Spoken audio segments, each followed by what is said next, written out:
Breaking news, হলদিবাড়ির ক্রীড়া জগতে ইতিহাস সৃষ্টি, দেশের হয়ে খেলতে নামছে সাগর। আপনারা দেখছেন নর্থ বেঙ্গল সমাচার, উত্তরের বার্তা, সত্যের পথে। হলদিবাড়ির ক্রীড়া জগতে ইতিহাস সৃষ্টি, দেশের হয়ে খেলতে নামছে সাগর। প্রসঙ্গত উল্লেখ্য, সাউথ এশিয়ান অ্যাথলেটিক ফেডারেশন অর্থাৎ সাব জুনিয়র চ্যাম্পিয়নশিপের ভারতীয় দল ঘোষণা হলো আজ। এই দলের সুযোগ ঘটেছে হলদিবাড়ির প্রত্যন্ত এলাকা পারমিকলিগঞ্জের সাগর রায়ের। সাগর সুযোগ পেয়েছে হাই জাম্প ইভেন্টে। প্রসঙ্গত উল্লেখ্য, সাগর জুনিয়র জাতীয় অ্যাথলেটিক্স চ্যাম্পিয়নশিপে 2.06 মিটার লাফিয়ে সোনা পেয়েছিল। সাগর প্রথম অবস্থায় দেওয়ানগঞ্জ কোচিং ক্যাম্পে তার প্রশিক্ষণ শুরু করে। পরবর্তীতে সে জলপাইগুড়ি সাই সেন্টারে সুযোগ পায়। বর্তমানে সে সাইয়ের অধীনে প্রশিক্ষণ নেয়। এই খবর ছড়িয়ে পড়তেই খুশির হাওয়া হলদিবাড়ির ক্রীড়া মহলে। সাগরের বাড়ি হলদিবাড়ি ব্লকের পারমিকলিগঞ্জ গ্রাম পঞ্চায়েতের অধীন সীমান্তবর্তী কামাতবিন্দি এলাকায়। বাবা প্রদীপ রায় পেশায় কৃষক, মা সুশীলা রায় গৃহকর্ত্রী। সাগর বর্তমানে দেওয়ানগঞ্জ উচ্চ মাধ্যমিক বিদ্যালয়ের একাদশ শ্রেণীর ছাত্র।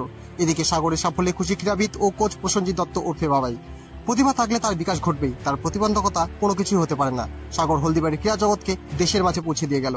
জলপাইগুড়ি সাই সেন্টারের অধিকর্তা ওয়াসিম আহমেদ জানান, সাগরের সাফল্যে তিনি খুবই খুশি।